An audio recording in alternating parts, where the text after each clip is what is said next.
नमस्कार साथियों, एक बार फिर मैं दीपंकर समझदार चार्टर्ड अकाउंटेंट, आपका दोस्त और बिजनेस ग्रोथ एसोसिएट आज बहुत महत्वपूर्ण टॉपिक पे बात करने वाला हूं और वो है कन्फ्लिक्ट मैनेजमेंट, फेलियर मैनेजमेंट। और इसमें आज हम लोग जानेंगे कि कारण क्या क्या होते हैं और उसके 8 पॉइंट के सॉल्यूशन मैं आपको जरूर बताने वाला हूं। सबसे पहले हम लोग सिनारियो कंसीडर करते हैं कि या तो किसी स्टाफ की किसी दूसरे स्टाफ से कन्फ्लिक्ट हो गया या फिर कोई टास्क हमने दिया था वो टास्क फेल हो गया और वहां पर क्या क्या गलतियां हुई उसको लेकर एक प्रॉब्लम सिचुएशन क्रिएटेड है।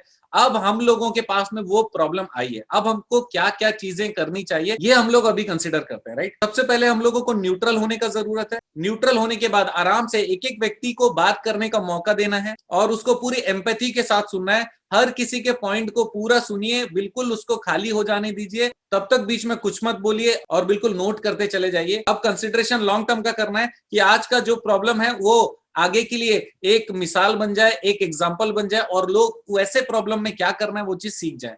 तो आपने क्या किया, सबसे पहले उनकी पूरी बात सुनी, पूरा समझा, अपना हेड नोडिंग किया, अच्छा ठीक है कोई बात नहीं मैं नोट कर रहा हूं, ऐसे करके आप पूरा नोट कर लीजिए और उनको लगना चाहिए कि आप नोट भी कर रहे हो। तो वो बातचीत भी जो करने वाले हैं उसमें अगर कुछ खड़बड़ी होगी, कहानी में कुछ बना रहे होंगे तो उसको थोड़ा सा मिनिमाइज हो जाएगा। अब उसके बाद में आपके फेवरेट लोगों के पास भी पाला आएगा, तब वो बोलेंगे, आप उसको भी नोट कर लीजिए। और उसके बाद में आपका दिमाग करेक्टिव एक्शन की तरफ होना चाहिए और अगर कहीं हमारा ऑर्गेनाइजेशन का कल्चर गड़बड़ जा रहा है तो उस चीज को सही करना चाहिए। और अगर हमारे स्टाफ या हमारे ऑर्गेनाइजेशन की गलती है तो आप समझ लीजिए कि हमारी खुद की गलती है। इस कंडीशन में जो भी बाहरी व्यक्ति है उनको बताइए कि देखिए मैंने आपका पूरा प्रॉब्लम समझा, समझने के बाद में मैंने देखा कि आप सही कह रहे हो और उस पर्सपेक्टिव में मैंने इनकी भी बात सुनी, इस समय इनको ये लगा इसके कारण इन्होंने ये किया, लेकिन मुझे ऐसा लगता है कि कहीं ना कहीं मुझे और अच्छे से समझाना चाहिए और अच्छे से ट्रेनिंग लेना चाहिए। मैं अपने स्टाफ और बाकी टीम मेंबर की ट्रेनिंग जरूर लूंगा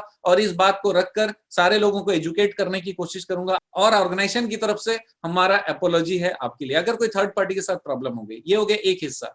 दूसरा कि अगर ऑर्गेनाइजेशन में ही कोई काम है और वो टास्क फेलियर हो गया, उस समय क्या होता है एक दूसरे पर ब्लेम लगाते हैं या फिर हमको कोई कुछ बता देता है कि सर उसने गलती किया और हमारा दिमाग उधर ही ट्यून हो जाता है और हम लोग उसकी गलती को बहुत अच्छे से एम्पलीफाई करने के लिए सामने बुलाते हैं और सुधारने की बात हम कम कर पाते हैं। मेरा ये कहना है कि जो आपको कह रहा है उसको भी पूछे कि क्या सॉल्यूशन हो सकता है और जो व्यक्ति की गलती हो गई है या नहीं हो गई है उसको बुलाया गया है, सबसे पहले उसको दोषी मत मानिए, उनसे बैठ के बात करिए, क्या बात हो गई, आप तो बहुत अच्छा काम करते हो, ऐसा कुछ लैप्स आपकी तरफ से हुआ है या फिर कोई और बात हो गई, थोड़ा सा मुझे शेयर करिए।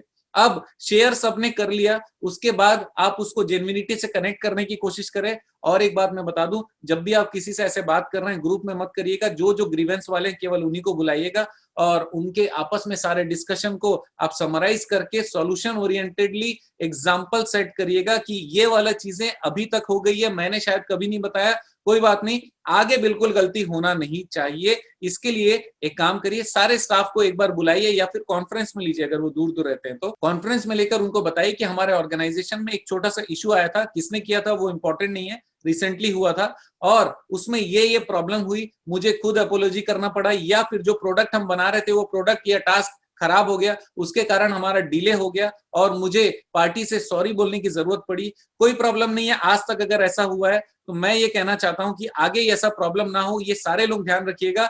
हम लोगों को हमेशा एक दिन एडवांस में ये काम करना है और कोई किसी को ब्लेम ना करे, ये भी चीज इंपॉर्टेंट है। जिस तरीके से मैं करेक्टिव एक्शन और सॉल्यूशन की बात कर रहा हूं, आप सब भी अपने कल्चर में करेक्टिव एक्शन और सॉल्यूशन की बात करेंगे तो बहुत अच्छा लगेगा।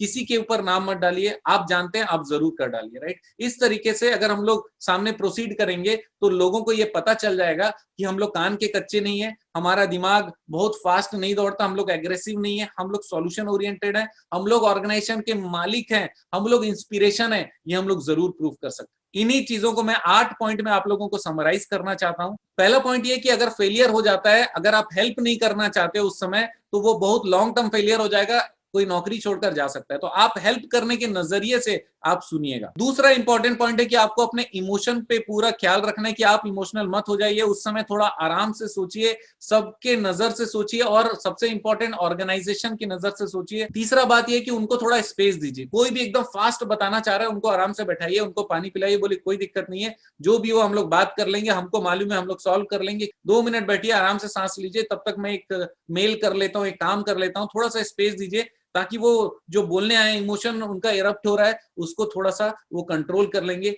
वो भी अपने शब्दों को, वाणी को थोड़ा सा मधुर बनाने में अपना खुद का हेल्प कर पाएंगे। जो भी बोलने के लिए आए, शिकायत करने आए या प्रॉब्लम के लिए आए, वो थोड़ा सा कूल महसूस करेंगे। उसके बाद में जो बात होगी वो थोड़ा आसान हो जाएगा।